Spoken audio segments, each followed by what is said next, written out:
Fun? The stream. The stream. Our stream.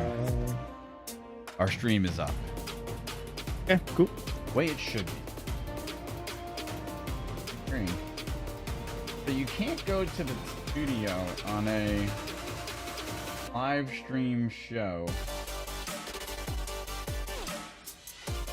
Interesting. Well, you know, we have problems with YouTube. Everybody does, right? Yeah. Oh, you know what I don't have problems with? Harris Heller's music. His music is amazing. It is. I feel as a human being that I am a better person for having known of his work. Dang. Yeah, I do like his work. It's good. The guy, he's cool too. He's a cool guy. See what he's up to? Yeah. He is. Hey, did you get the edit in? The new link? Yeah. Yeah, it's in the description now. All right. I didn't change the title though. That's okay. We'll throw it in there later. All right, we're going to go live in 10 seconds. Okay. 5, 4, 3, 2, and hello and welcome to Not Your Average Show. It is it's Wednesday. No, it's Wednesday. It's Friday the 12th. March Friday. 12th. And if we sound a little off today, it's because we made a massive commitment the other night. Oh, guess what I forgot to do? We got it done. We did. Done. We definitely did. I forgot to plug you in. That's what I did. I'm not on the stream? No, you're in. Yeah, I just forgot to. I forgot to earpiece you. Oh. Hey, this is part of the setup. Maybe I should follow my checklist next time. What a good aviator I am today, huh? What? What? What? Oh, okay. So anyhow, we got a couple things for you. So yes, we did. We attempted to cover, and we did not attempt. We were actually successful, right? Yeah. Oh yeah. No, it worked out. It did. Well, it kind of worked out. Like we'll talk about that in a minute. Yeah. We'll talk about Wait, give me 1 second. Let me recover my losses here. Can you hear me? I can hear you. All right, there we go. Finally. All right. You are clear. So we did a thing the other night. It was a Thursday morning, 3:13 in the morning, but we went live at 1:20 a.m. about to cover Starlink 20 from the banks of the Indian River. So some of you tuned in, and many of you tuned in the evening before that when it was going to be about what time was that launch supposed to be? I don't remember anymore. It was like 10 something, right? It was like 9:58. Oh yeah. 9:58 p.m. Yeah, 9:58. So that's what it's gonna be. Response was fantastic, except we're exhausted. Great. It was really good. Great, right? Yeah. We got a ton of views, lots of exposure. What we like to do anyhow. So that was good. But then the first thing is, so let's start with the good news, right? Corey took this. I'm gonna zoom in on Corey here for a minute because this is a picture that Corey took. So I'm gonna give him his moment so we can possibly thumbnail this. He's all by himself on the screen right now, right? This is a photo that Corey took, and then we're gonna go live to the shot that Corey took. This was fantastic. This is actually, if you want to go ahead and describe it, go ahead. It's on screen now. Yeah, sure. So so YouTube, this is a picture we took. So our setup for the live stream is just basically right where I'm taking this picture. I'm taking this picture from the shoreline of the Indian River, looking towards NASA. It's a 4-minute exposure with my phone. It's a Pixel 4 XL. We have no relation to Google or anything. I just said, hey man, this might be cool. Let me take a time exposure, see if I can get this thing to come out. Mm-hmm. And Mike was gracious to let me borrow one of the little mounts we have, which are really cool. And I carefully put it down and set it all up, and then started the exposure. Carefully walked away, obviously to not breathe, shake anything. Right. And this is no joke. The first try, it came out awesome. And basically, if you guys look at the picture there on the far left, that is 39B, pad 39B. NASA was out there doing some changes to that. That's where the SLS will launch whenever that happens. And then over the dock on the right side of the picture, that building is the VAB, the Vehicle Assembly Building, one of the biggest buildings in the world. Yep. And just to the right of that, those smaller white lights, that is pad, or rather Launch Complex 40, 40. That's where the rocket went off just few hours ago, really, at this point. Yes, pretty much. A day and some hours, and that's the one we live streamed for you guys that night. So yeah, the picture came out really good. Came out great. It was cool. So I want to add something to this. So for the people that are at home, unfortunately, the cameras that we have, even the ones that are located on the banks of the river, they cannot do any justice because they simply can't capture that amount of light that you can get in a long exposure. And if I was to say that if you were to take this picture and maybe take it down by about 50% of the brightness, that's what you actually see with the human eye. You can easily see the vehicle assembly building. You can see the launch pads. You can see the bright white spire, which is the pad that they're currently working on. And it was a fantastic shot. That dock is in our video. You can see it when the rocket actually takes off. But the picture, I mean, this is not a DLS. We could have used much better equipment to take this picture, and I'm not really sure it would have come out better. I'm serious. I really don't know if it would have come out any better. Good. It was really good. Yeah. I took a couple with my iPhone, and they weren't bad by any stretch of the imagination, but I didn't sit there with a 4-minute exposure, and this one came out great. So that was another benefit of what we've been doing with the rocket launches. However, I guess we got to start this other discussion, and that is the subs. Yeah, the subs. So when we finished the first night on I guess it was Wednesday, we had gained about 25 subs. Right, we had about 2,100 people check in, and we gained about 25 subs. Right. Yeah. And we were both ecstatic. We were like, "Wow, this is great!" Oh yeah, that's awesome. We looked at each other. We were like, "Maybe this is the precipice of us having to come back for the 3:13 a.m. launch." Yeah. Right. Yeah, that was a big factor in the when it got rescheduled to just after 3 a.m. That was a big factor in us deciding, all right, let's try it. Let's try it. Right. And we were bleary eyed, and we did it. So another funny thing happened when we started up on Thursday night. There just isn't that many people interested in watching a rocket launch, obviously at 3:13 a.m. That's the sad part, which makes it fair enough. Yeah, fair enough. With maybe if our following was much larger and we knew that we were going to attract over maybe 1,000 people for that one view, it might be worth it for our time. But currently, we had to look at it and say, well, the ROI, return on investment, would you say it was good or bad? I mean, it's good that we got some footage, and we did obviously talk to some people, and many of the people in chat were from around the world, which is part of the excitement as well. We're glad that people from around the world are also interested in it. But we also, as Mike was kind of alluding to, we have to weigh the impact on such an investment of time with the rest of what we do, the rest of our time, the other days and the daytime and all that. And so the time we have to invest in the launch that night, just to give you guys a kind of a little more insight. The launch was at 3:13. It was an instantaneous window. We knew we wouldn't have to wait any longer if it got delayed. But that being the case, we did set up at around 10:30. It takes us hour and a half. Now we're getting good at it, but it was nighttime as well, so it took a bit more time just to make sure everything was set. And every launch is a bit different with atmosphere, and then what pad we have to adjust to, because it's not the same pad every time. Right. And then we had to do some tests, and then actually get a snack at about 1 o'clock in the morning. Yeah, gonna be up another 5 hours. And then of course it launched, which was great, and then it went off at 3:13, and then we had to break down, and we were in bed by 5 something. Like Mike and I said, we were kind of still awake because we'd been doing stuff. Right. Moving equipment around, talking to you guys, and so I didn't fall asleep till like 5:45 or something. Yeah, and I mean, look, I just brought up a picture of the equipment that we had set up so people could take a look, and I'm going to walk you through some of the other things that we actually have set up here, because we have a couple of camera shots that we have. We have the GH5, which is part of the integral system that we have there, and then we have the Canon, which is on the big lens.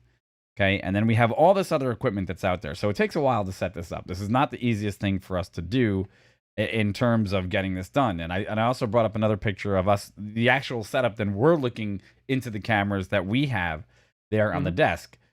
So again, this is not the easiest thing. And then if we want to do FPV drone stuff, if we want to do other videos, it takes time away from what we can do the following day to bring you more content like the live stream and so on and so forth. But there was also another very suspicious thing. We were there, and then the first hour, we didn't see the mass number of people that jumped into the room this time. We didn't see numbers in the 130s. We saw numbers in 10s, Right. maybe 15. Mhm. I think the most we saw was like 13. Yet magically that night, within an hour, 27 subs appeared, and we jumped up to 167 subs, and we're like, Yep. maybe this is worth it. Like, awesome, but what? Yeah, like where we didn't know where this came from. We didn't know how this manufactured itself in the actual live stream. Woke up this morning, we have 155 subs. Yet, if you look at our timeline, and when you go into YouTube Studio, you can see how many subs you have. And yet, when you look in it, there was no mass exodus of people from our channel. So, what's up with that, YouTube? We don't understand what the algorithm is. Yeah. And if somebody does, I'd love to know the answer to it, because I don't get it. Yeah, no, I did a quick search just literally a few minutes ago as we were talking about maybe bringing this up. And I mean, there's some other people have videos on it, so I'll look at those later. But yeah, I mean, maybe it has something to do with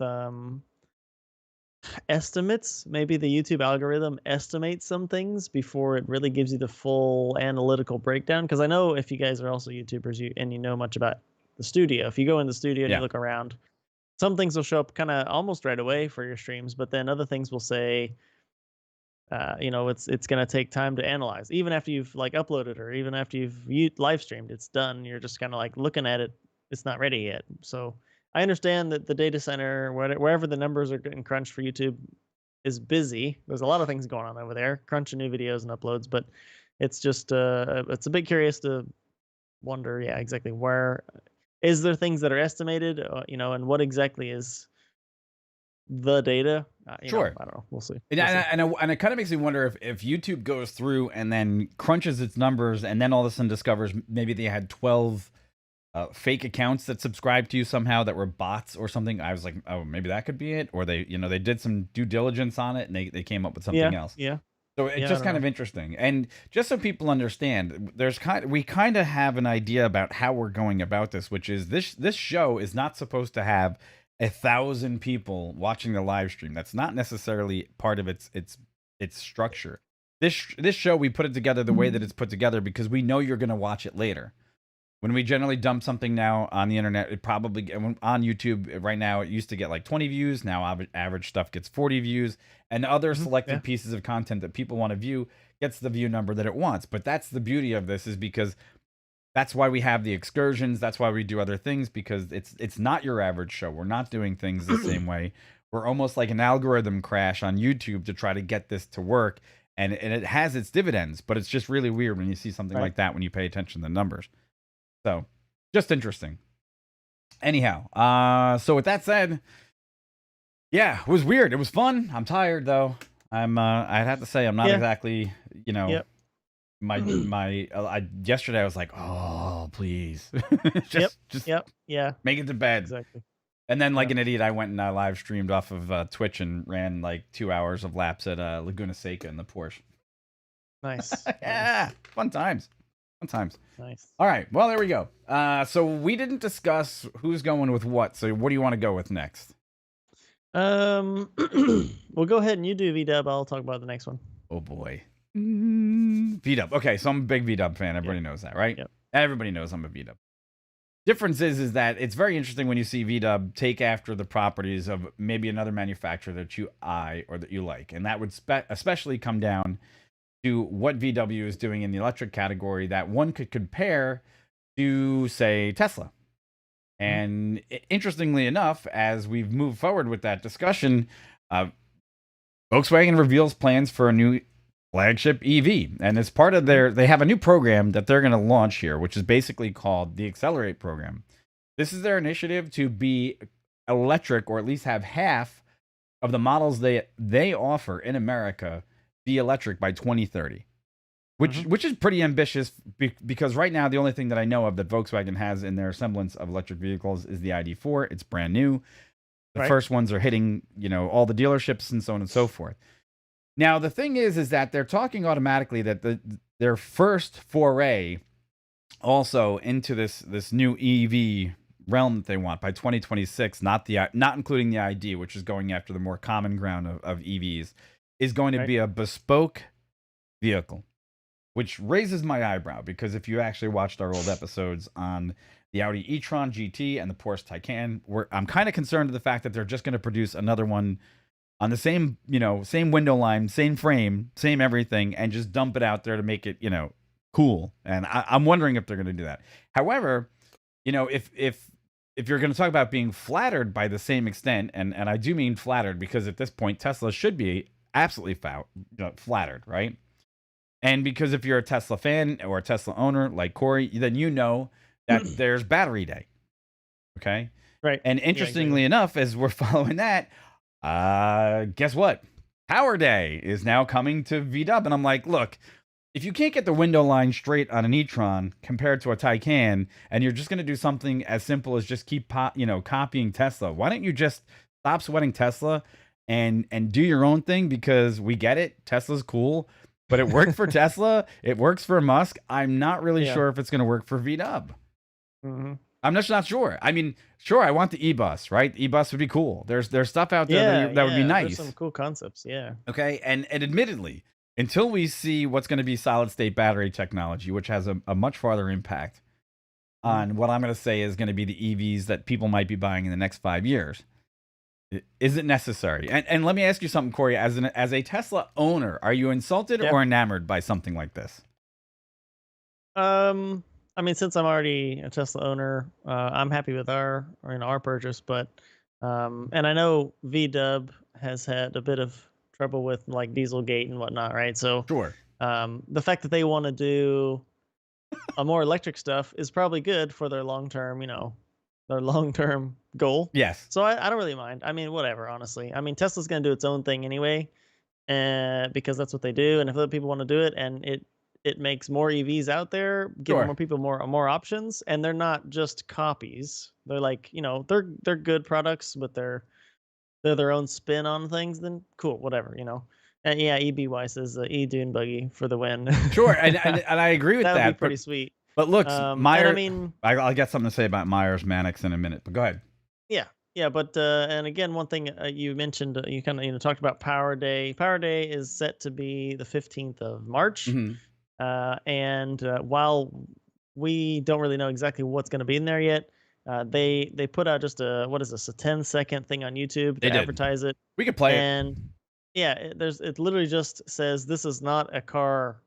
This is not about a car. It's not about a car. That's what they're basically telling you. So whether they're trolling us and it is about a car, or it's not about a car and it's about battery stuff, then that's cool. For me, honestly, I'd be more excited if it's like about a battery. If it's about batteries, and it's possibly about solid state batteries, then it's cool because the car, cars are cool, electronic cars are cool. But as you said, they're not particularly shown that they can do something new. Right. But again, if we go down on this article here, one thing you guys might notice is, or maybe you don't know or whatnot, but one clue, VW collaborated with a company called QuantumScape. It's a California-based battery developer, and QuantumScape was working on solid-state batteries.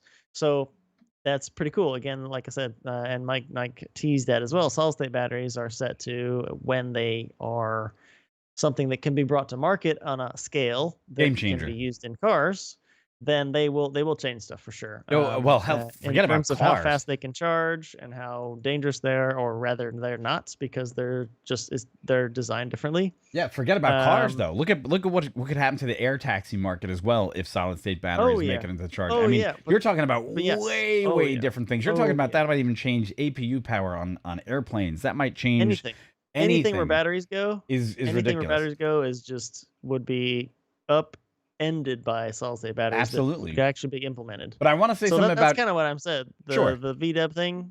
If it's a car, cool. But if it's purely about batteries that are gonna push the market, awesome. Sure. And what EB said, dune buggy, for the win. Now here's the funniest thing: the dune buggy was a VW underneath, but it is actually a Myers Mannix dune buggy. He just passed away. He sold the company and the rights to the company to another gentleman. And we were actually going to do something about Myers Mannix in the not too distant future, because I shared it with Corey about 2 weeks ago. I guess it was about a month and a half ago. He sold the company and then he passed away almost within 2 weeks because his health had deteriorated. But it's interesting because that brings to mind something completely different, which is that was the body on shell game that people used to play with Volkswagens, where it was basically a donor for something in the future. And you know, if you're looking at what VW is doing now, they're not playing the donor game. They're playing the copycat game, right? Yeah. So they're kind of using the same formula for what they're doing with their upscale EVs. But here's the other really strange thing to me. If you're going to go with this process of the Accelerate program and use Trinity as your basic ideology behind how you're going to grow your platform, then why wouldn't you give a bespoke EV to Audi or Porsche? Like, what? I mean, the only thing I can think of when you first say that, what comes to mind is who they might be marketing, or what category they might be marketing the car to, right? If you think of the average like upscaled Audi price EV versus what a Volkswagen entry level, and I'm saying entry level EV, right? Not entry level car, but entry level EV, then I would foresee those prices would be different. And if they think that, if VW's saying, okay, let's try, and I'm just speculating here, right? But let's just say if the Volkswagen is saying, oh, let's go in at a lower price car and try to sell more of them. Okay, sure. I know Tesla didn't do that in the beginning. Tesla went all up end, the Model S and the high end cars that really were expensive, like over 6 digits. And that gave them some capital to move on to the Model 3. And then obviously that moved on to everything else. Well, it was the Roadster, though, that got them their start, which was ultimately the most bespoke Tesla of all time, which I understand. Well, it was that was based on a Lotus Elise body. Which is, so it also had some borrowings, but which is just like a Mannix TT, it was upper end, though. Upper end stuff. But that's like the comparison to the Mannix TT is that, it took a Lotus Elise body and they shoved electrics inside of it and they pulled the same thing. But the thing is that when I think about, and maybe this is just my misunderstanding of when I think of bespoke, right? When I think of bespoke, I think of what it kind of means. It's custom, right? It's almost like, it feels like it's one off, that it's going to be very special. And people have been very, very uppity on the fact that, if that's what you're going to choose to do, but VW is the brand that is purchased the most out of the Audi Porsche VW group, right? Obviously, it does speak to the consumer that's going to buy the one, not top shelf, mid shelf, bottom shelf, but it's the average brand, right? Right. Obviously. And that's, or the people's car, if you want to talk about it that way, right? But however, either way, it's interesting to me to see how if their approach is to insert this vehicle from the VW line on the same lines as Tesla, then I think that they've chosen kind of the wrong group to do it with, and they might end up shooting themselves in the foot, and especially because you said something else about Dieselgate, right? It's like they pull VW out of racing. We know Audi's coming for a reinsert in racing. We know that VW put an electric car, or a hybrid car out there to break all the records on just about every track. Okay. Yep. And I'm just wondering what the end game is here, because it seems like they went really fast in one direction, and now they're like, well, let's make Volkswagen the flagship of our EV line, and we're just going to copycat the Taycan for Audi. Interesting. I don't know. I don't know either. I certainly hear what you're saying, and but that would be, I mean, still needs to be seen. Yeah, what is Volkswagen's end game, goal? Right? Yeah, sure. And I mean, we'll get a hint, of course, in Power Day. We'll see what happens. I don't know. I mean, that we do have another article too that's still related. We have Power Day, but then we also have the Volkswagen reveals the plan for the new flagship. Yeah, that's an article from March 1st, a little bit further back. But I mean, this picture on that article is supposedly from VW, and it's a profile. And gotta say, man, it looks like a Tesla. 75% of the car looks like my car. I know. From the base of the windshield to the right, to the aft part of the car, that's my Model 3. I get it. The nose is slightly different. I get it. So now look, they claim, everyone else out there is claiming, right, that this is actually more of a flow from the Arton, whatever it is, the other. Okay. Which is, I saw that. Yeah. Which is their replacement to the Audi, not to the Audi CC, to the CC line, which was just the CC, the concept coupe. That's what VW called it, the CC. Yeah. Right. So it's just interesting to me, because if you look at the ID4, it doesn't, I don't know how they're going to build that. It doesn't look anything like that. So I'm like, I wonder just how much they're going to push this down the road about Project Trinity. It's just going to be interesting, and I don't know. I don't know. Maybe a tiny house buses. Huh? Tiny house bus? Oh, you mean for the power or the batteries? for the batteries? Maybe. I don't know. Or are they going full battery and they're gonna go like Powerwall, like home I don't know. battery Don't know. solution power storage? Because they did say legit, this is not about a car. This is Power Day. So Sure. Well, you know, well, I don't know. here's something We'll interesting though as well. I want this car right here. This is the one that I want. I want the VW bus, the yellow bus.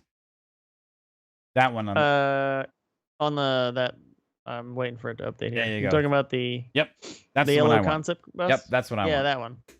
Yeah. That was when was we first see that? It's been months now. It's been that it's was been a a cool while. concept. Mm-hmm. That was a cool concept.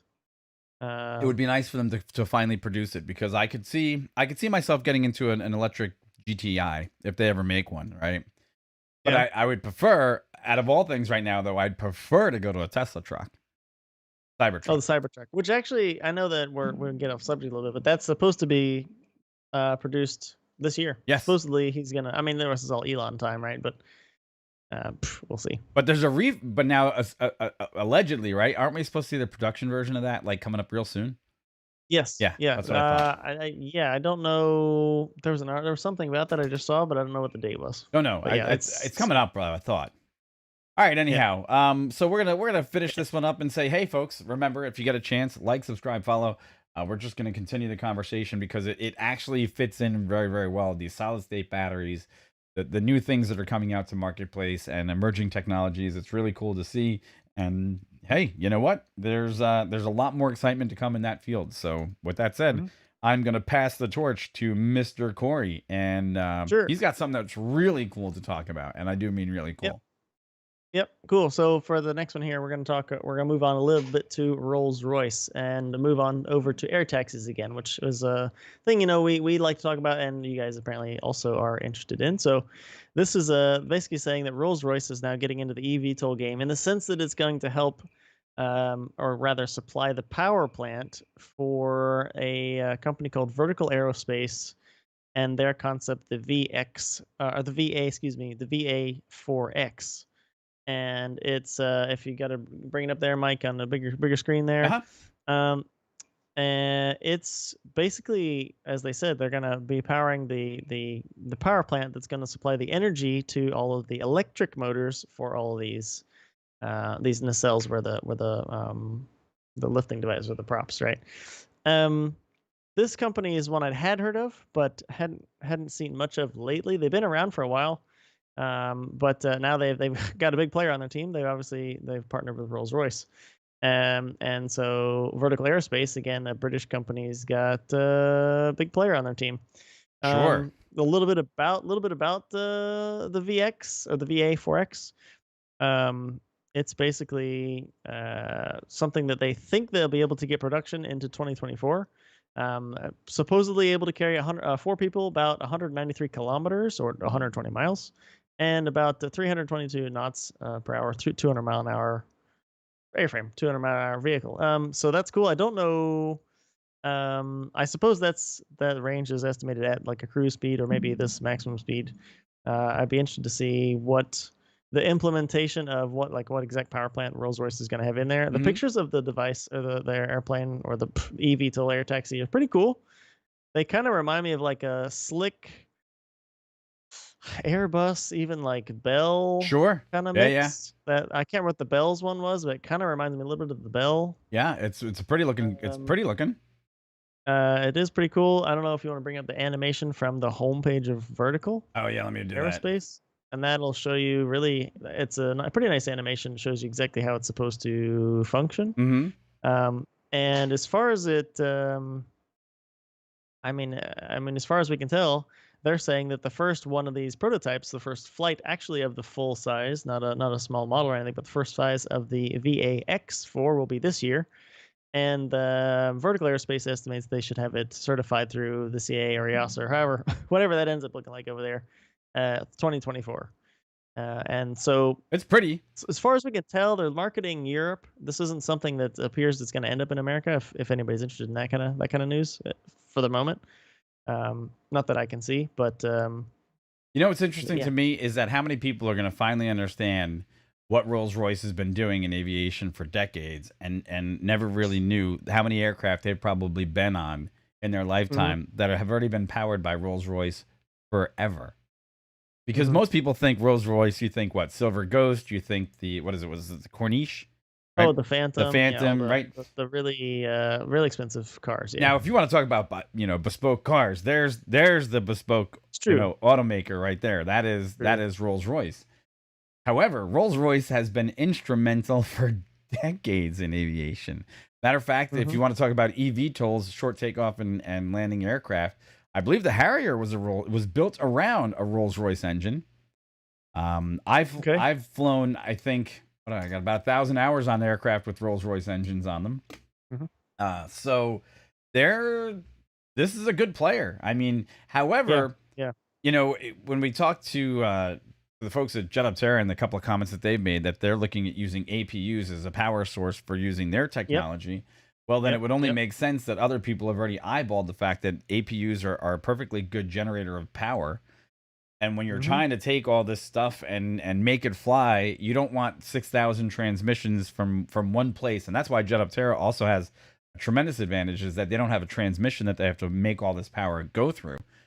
That's right. Yeah. And if you're using individual nacelled engines off of an APU power plant, I mean, but Yeah. it looks a Less moving parts yeah. with still the same amount of thrust you need for from however you generate. I mean, just like you said, yeah, this vertical concept. I mean, all they do, they put probably the APU in maybe depending where they want to put the balance, but maybe right there in the tail where right after the rear wheels, Hmm. the mains, and then they just run cabling, right? I mean, high voltage cabling throughout the whole thing, right? Way better than run all those transmissions. I mean, it's something that really wasn't practical before without electric motors. And I mean, this is not nothing, no surprise really, But doesn't it look as far as eerily air Texas, similar but to the Jobby? I mean, it's strange in the in a fact that way, it's strange in the way that yeah. they have their nacelle tipping system is almost very identical. Their Hmm. wing structure is very identical. Their cabin looks very similar to Hmm. Jobby Aviation's go with this. So that's kind of neat. Something that I'm going to keep an eyeball on because obviously there'll be competitors, right? Yeah, yeah, yeah. So I mean, if you take a look at Jobbies and then their whole setup, I was like, the first thing when you sent this to me, I was like, I've already seen Jobby, you know. Oh yeah, I've yeah, already seen yeah. their stuff. I don't need to see it anymore. And when Hmm. you look at the pictures of it in even just stagnant pictures, kind of just go, that's neat. That's jobby. That's Jobby because you kind of get the feeling like, oh, is it loading? I don't know if it's gonna. That's weird. Jobby just their whole website just crashed. Oh, bye bye. No, it's like the pictures won't load. Whoops. Oh well, I was gonna bring. Okay, well, Oh, yeah, it's kind but of it's yeah, trying. I do agree with you there that there's certainly a similarity. I mean, we'll have to see. Yeah. Now it's also interesting to me that Jobby they have an actual video of their CEO with their Hmm. aircraft in flight, and it's actually really quiet, which is amazing. However, Yep. the video and the fact that the way it was presented, it was like, well, I don't know if I want to show that because he doesn't really look at the camera. He Well, kind of stares off into nowhere. yeah, it's all It good. was kind of weird. Let me see if I can bring this one up because it's not. It's weird that this picture just wouldn't come up or none of the job. There it goes. Ha, got it now. There it is. So yeah, it kind of's got. I mean, the Jobby's got a little bit more of a Hughes nose going on, Hmm. right? It's got a little bit more of that rounded, like an E model, like but Yeah. Yeah.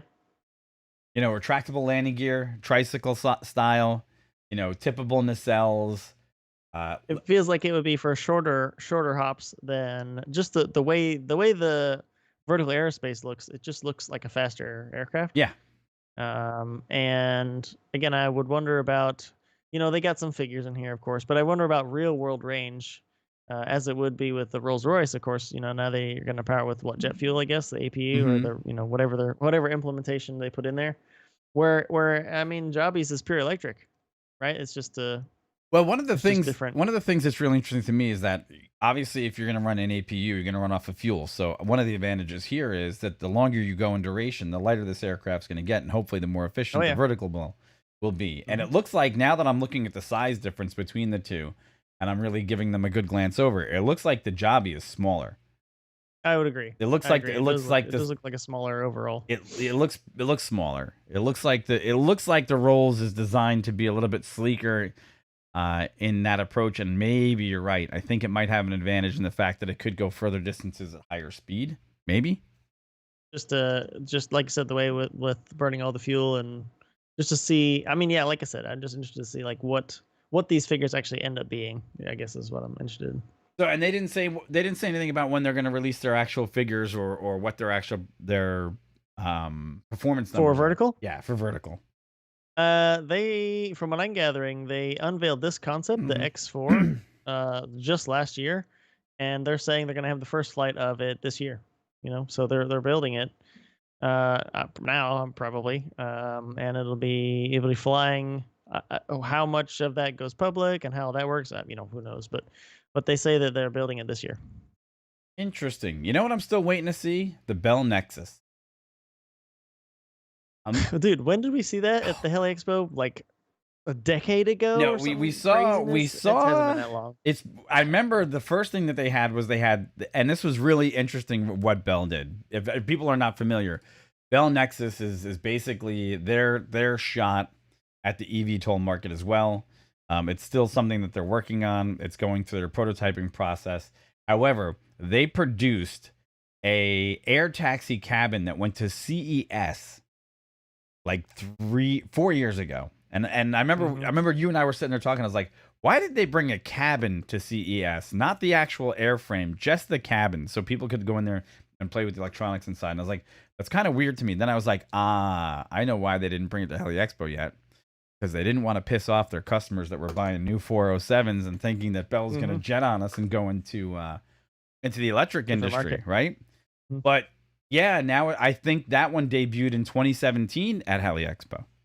It's been a while. It's been a while. So, and look, you have Airbus has their city bus, and if anybody had this stuff flying beforehand, I would have thought that the guys that would have made the big jumps in this area would have been probably Bell and Airbus. I wonder what that means. Who knows? Don't know, man. So who do you think is going to win? Needs to be seen. Who do you think is going to be the first one in the air carrying passengers? Paying customers. Customer. I don't know, man. I mean, we know the big players right now, at least in terms of money raised, are Lilium and Joby. Right. With Archer not too far behind, actually. Sure. And there's so much buzz about Joby these days. They might be the first to actually carry passengers. I mean, it's like we talked about before when we talk about Lilium. I'm still hoping they can have some breakthroughs and really change. You know, have another option that really makes people think about what would work. But it's like we also mentioned with Lilium, we're both a little concerned and probably quite interested to know what happens when Lilium's starts, you know, the inevitable failure of some component. Yes. What is Lilium? How do you glide a Lilium anywhere down to safety? I don't know. It doesn't look like it has any real lifting surfaces. And it has some. I mean, it looks like it has ability. The thing is, to me, it's like I don't know how much lift that thing's going to create because it has that little forward canard. But depending on the light and depending on how heavy the aircraft actually is, it makes a big difference. Okay. Yeah, no, I get it. I'm just curious. And you know, as I troubleshoot and think about contingencies for actually being implemented, a big part of all this is safety. You know, with any of the regulators, it's all like, okay, you know, safety. Show us the safety data. Sure. And I just am curious on some of the less traditional designs. I think what we're gonna find out is I think Joby, keep saying Joby, I think might be first to market, and that generally, you know, and just because you're first to market doesn't necessarily mean you're going to be successful. Ford had electric cars, you know, I think it was 20 years ago, and they scrapped them in California when they realized that this just wasn't going to be, or maybe it was GM. No, it was GM, the Aurora project, right? Was I it can't was I think it recall. was yours, but the other part of it is that when you think about the ability for people to work out these problems that we know are going to be inherent to the ability for the air taxi service to grow, because it's going to be a direct challenger to helicopters. Although helicopters are more utilitarian in their approach, this is going to be the first time vertical transport might be available to the masses. Right. I still have a little bit of money on Jet Up Terra of bringing up a victory in the long term Yeah. stay in the market, Yep. because I think their fundamentals might prove to be sounder in their approach of using turbine power plants for both propulsion and airworthiness certification standards, and just a few other areas where I think that they've got a little bit of an edge in that area. Yep. A lot of work to be No, done. I know we've talked about this a few times now, of course, with Jet Terra, but I mean, the solution there that they're having that is novel, but then at the same time proven, right? Yes. Maybe not in the application that he's doing, that they're doing, and that just wants me to know more about it. I'm not saying it's not going to work because it's already partially working already. Yes. But yeah, no, I won't definitely won't discount them in the long game, I guess I'd say. Yeah. And I'm wondering now, obviously, there's going to be. I'm waiting for the new players to jump in. That now that somebody threw $1.6 billion out to Joby, I'm sure we're going to see these other people come in and produce these. Like, look at GM. Like they showed up at CES with their quote unquote personal air taxi service, which was basically a rendering. The Cadillac, right? The Cadillac, whatever. Yeah, And we're like, what is this? What is this? Like, like I'm waiting to see the other players that are going to go in for the money grab on the backside of this. But look, here's the difference. If people don't understand what it means to have Rolls-Royce enter this market and have a collaboration with another company that is fairly proven, and have Honeywell on board and so on and so forth. Look, Honeywell makes like decent FADACs. Nobody knows the word Honeywell, right? You think Honeywell and you're like, oh, what's Honeywell make? Get in a commercial airliner. They make a lot of stuff. Yeah. Make a lot of stuff. They make a lot of stuff. Get in a commercial airliner and then come out and ask somebody what a Honeywell's about. And they'll be like, oh man, the Honeywell. Because that's their FMS. Yeah. They'll know everything about it, right? If there's a FADAC, it's generally could be developed by Honeywell. If there's things out there that's working in the industry, Rolls-Royce has been in a lot of planes. If you've been on an Embraer, you've been on you've been powered by Rolls-Royce. So yep, go figure. Well, it should be interesting. Anything else? No, I think I'm good. That is good. Well, yeah, it is our Friday, and it's everybody's Friday. We've got other stuff to work on. So we did. If you didn't tune in for the 3:13 a.m. show for the live rocket launch, we did preview a little bit of footage on the FPV, which we both took out for a little spin. And I'm going to surprise you. Oh, no, wait, you've got more. I got one more thing. Yeah, you got one more. About to bring it up. I forgot. Yep. Hold on. Timeout. I need a timeout because guess what I got to do? I actually physically have to load it because I didn't load it. Pull it up? Yeah, I didn't load it. Shall I start it? No, don't do it. Wait. No, give me a minute. Okay. Sorry. Corey was reading this like seconds before. Literally like 30 seconds before we're going live. I'm like, oh crap, I just found something that's really cool. we can talk about. And I turned around and I said, if you can put it in the notes, we'll use it. And I forgot that it's actually there. And okay, here it is. It's coming up. Ready? Yeah, I don't have it on iCloud, but I have it on it's good. It's up. You got it? Okay. Yeah, there you go. Go ahead. Okay, cool. You can talk about it. So yeah, so since we talked a bit about Volkswagen and their Power Day batteries, electronic cars, I figured we'd talk one more thing about something I found, and it literally, I'll just read the title because it's hilarious. Ford wipes out the $10,000 dealer markup on a Mustang Mach-E after people on Twitter said, "What the hell is this?" Basically. So the long and the short of it, let's see. There's a Ford dealership in Illinois, and people had walked in and seen a nice blue oval colored Mach-E in the showroom. It's not available for test drives. And it had a $10,000 markup on it. And it's not just like hidden. If you scroll down, you'll see a picture somebody took of the the window sticker. 10,000. And it literally just says plus 10,000 adjusted MSRP, and then boom. I mean, they're not being shady at all. No, they're being shady. They're just not. They're not hiding there. No, they're being greedy. Yeah. So how's that? This is not something new. I know anybody who's been looking for cars this is not something like major news, but the fact that Ford stepped in basically, and later said, if you go down, let's see, there's a guy who tweets the whole thing out, and then he says, "How long will this remain unsold?" And then literally somebody else, Mike Levine, says, "The markup has been removed." There you go. Very nice. So I mean, if you guys know how car makers or sell their cars to dealerships, and the dealership literally is its own business, even though it's like a Ford dealer. They're mostly been able to just do markups. It's their car after they buy it, and there might be some stipulations when Ford sells a new model and they say, you can't do this with this car. You need to keep one in the showroom, whatever it might be. Sure. And usually they're kind of still have some leeway there, but this time Ford's like, no. We want people to buy this, and this is bad publicity, and you're not going to do it. No, let's not do that. So let's sell the car. Let's bring something up really quick. And I want to talk about this because you and I both wanted Fords at one point. Oh, I had something else to add to this. Oh, okay, go ahead. Okay, go ahead.